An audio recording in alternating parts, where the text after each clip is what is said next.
अस्सलाम वालेकुम स्टूडेंट्स, कैसे हैं आप लोग।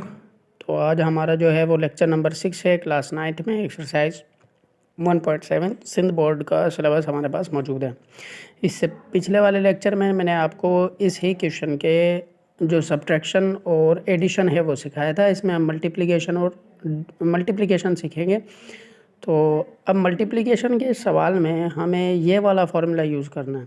इसके लिए हमें सबसे पहले यहाँ पर लिखना पड़ेगा सॉल्यूशन, और उसके बाद हम लिख लेते हैं बाय यूजिंग फार्मूला, यानी कि इसका मतलब होगा कि हम फार्मूला इस्तेमाल कर रहे हैं। और कौन सा फार्मूला इस्तेमाल कर रहे हैं वो हमें यहाँ नीचे मेंशन करना पड़ेगा। वो फार्मूला है हमारे पास कि a, b, फिर दूसरे ब्रैकेट में है c, d, और ये बराबर है किसके बराबर है भाई, A C minus B D के, और फिर आएगा comma A D plus B और सी के।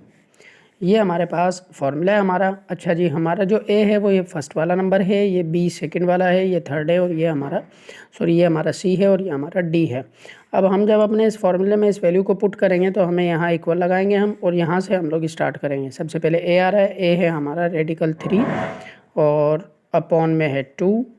अब ए के बाद सी आ रहा है ना, और ए और सी के दरमियान में कोई निशानी नहीं है तो मल्टीप्लाई है। यहाँ क्वेश्चन में भी इन दोनों ब्रैकेट के दरमियान में कोई निशानी नहीं है तो मल्टीप्लाई है। आप लोग याद रखना कि दरमियान में जब कोई निशानी नहीं होती तो मल्टीप्लाई होता है, और अगर किसी नंबर के स्टार्ट में कोई निशानी नहीं होती तो वहाँ प्लस होता है। ठीक है, अब यहाँ दरमियान में कोई निशानी नहीं है तो मल्टीप्लाई। अब हमें सी लगाना है। सी है हमारे पास 2 रेडिकल 3 और अपॉन 4। उसके बाद माइनस, ये आ गया माइनस। अब बी लगाना है हमें। बी है हमारे पास रेडिकल 6 अपॉन रेडिकल 2, फिर बी के बाद मल्टीप्लाई बाय डी। डी है हमारे पास 2 रेडिकल 3 और अपॉन 2 रेडिकल 2। ठीक है, उसके बाद ये आ गया कॉमा, ये आ गया जनाब कॉमा। अब है ए और डी। अब इसी तरह ए है हमारे पास रेडिकल 3 अपॉन 2, और डी है हमारे पास 2 रेडिकल 3 अपॉन 2 रेडिकल 2। यहाँ मेरे पास जगह थोड़ी कम है, अब हमें प्लस लगाना है तो मैं नीचे लाइन पे कर देता हूँ प्लस। बी और सी, बी है हमारे पास रेडिकल 6 अपॉन रेडिकल 2, और उसके बाद सी जो है हमारे पास वो है 2 रेडिकल 3, 2 रेडिकल 3 अपॉन 4। ये आ गया हमारे पास ए सी माइनस बी डी, फिर ये कॉमा, फिर ए डी, और फिर प्लस प्लस बी सी।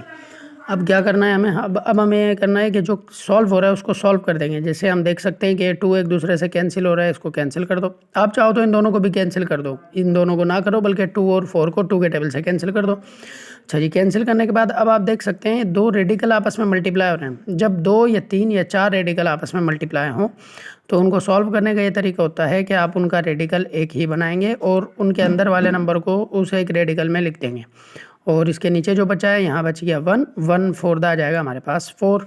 उसके बाद माइनस की निशानी, ये माइनस की निशानी आ गई। दोबारा से हम देख सकते हैं ये 2 और ये 2 कैंसिल हो गया। अब ये दोनों रेडिकल आपस में मल्टीप्लाई हो रहे हैं, ये दोनों रेडिकल, तो वही काम करेंगे हम।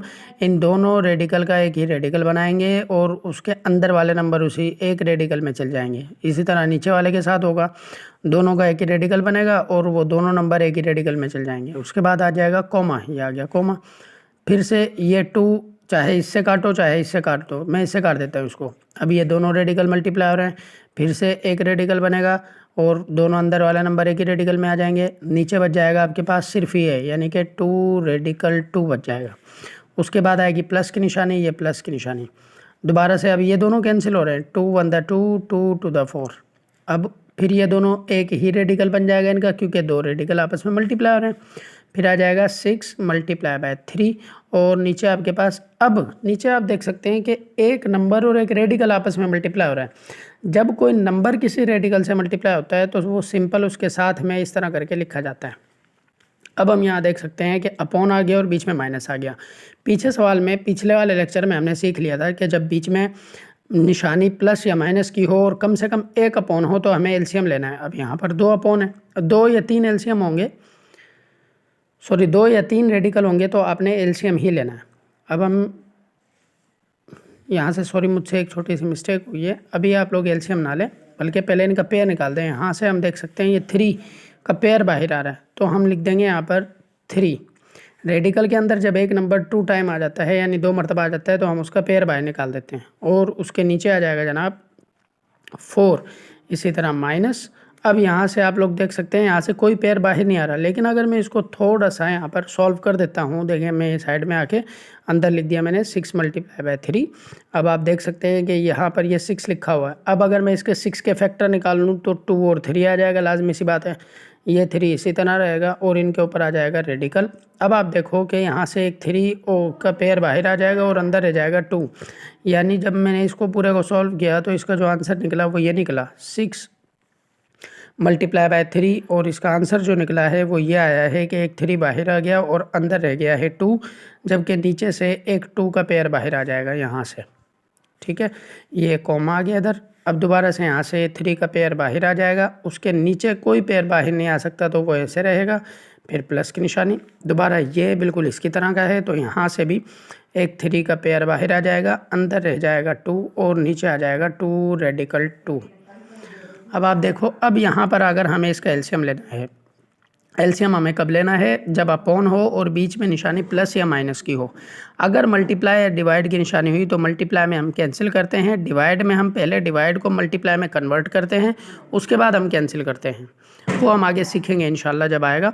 तो अभी हमें यहाँ पर एलसीएम लेना है, ये आ गया एलसीएम। अब एलसीएम लेने का एक इजी तरीका ये है, आप देखोगे 4 और 2 ये दोनों किसके टेबल में आते हैं जनाब, सॉरी इन दोनों के टेबल में क्या नंबर आता है, यानी कि 4 और 2, 4 जो है 4 वो इन दोनों के टेबल में आता है और पहला नंबर है, तो ये इसका एलसीएम हो जाता है। अगर आपको इस तरह नहीं समझ में आ रहा तो आसानी के लिए आप इन 4 का और 2 का फैक्टर निकाल लेंगे, ये जो होते हैं 4 और 2 का ये वाला, ये एलसीएम निकाल लेंगे आप लोग इस तरह से 2 to the 4 और 2 on the 2, दोबारा से 2 के टेबल में 2 1 टाइम पे, फिर ये आ गया और इन दोनों को मल्टीप्लाई कर लेंगे तो आंसर 4 निकल आएगा, तो ये वही एलसीएम है। अब 4 के टेबल में 4 1 टाइम पे आता है वो इसके ऊपर वाले के साथ, 2 के टेबल में 4 2 टाइम पे आता है वो इसके ऊपर वाले के साथ लिख देंगे इस तरह। अब ये कॉमा आ गया। अब यहाँ पर भी एलसीएम निकलेगा, लेकिन यहाँ पर आप लोगों को याद रखना है अगर हमारा डिनोमिनेटर यानी नीचे वाला नंबर सेम है तो वही हमारा एलसीएम हो जाता है। यहाँ पर नीचे वाला नंबर सेम नहीं था तो उसका मैंने यहाँ एलसीएम निकाला, लेकिन क्योंकि हमारे पास यहाँ पर नीचे वाला नंबर सेम है तो वही एलसीएम, और जब नीचे सेम हो तो ऊपर वाला भी सेम उतार देते हैं हम, यानी ये 3 + 3 रेडिकल 2। इस तरह नहीं करना पड़ता जैसे यहाँ पर किया था। अब क्या करेंगे, अब 3 1 हो जाएगा 3, बीच में माइनस, ये 3 2 हो जाएगा हमारे पास 6 और साथ में रह जाएगा उसके रेडिकल 2। अब जो बचा उसे मैं एक बार नीचे बस उतार देता हूँ। यहाँ हमारे पास बचा है 3 - 6 रेडिकल 2 और नीचे है उसके 4 और उसके बाद फिर कॉमा, यहाँ पर बचा है 3 + 3 रेडिकल 2 और उसके नीचे हमारे पास आ रहा है 2 रेडिकल 2। ये हो जाएगा हमारा आंसर। अगर आपको इससे रिलेटेड कोई भी क्वेश्चन हो तो आप मुझसे कमेंट सेक्शन में पूछ सकते हैं। इंशाल्लाह इसका नेक्स्ट लेक्चर भी मैं जल्दी ही अपलोड कर दूंगा जिसमें मैं आपको इसका डिवाइड सिखाऊंगा। Okay, thank you so much and please do like and subscribe.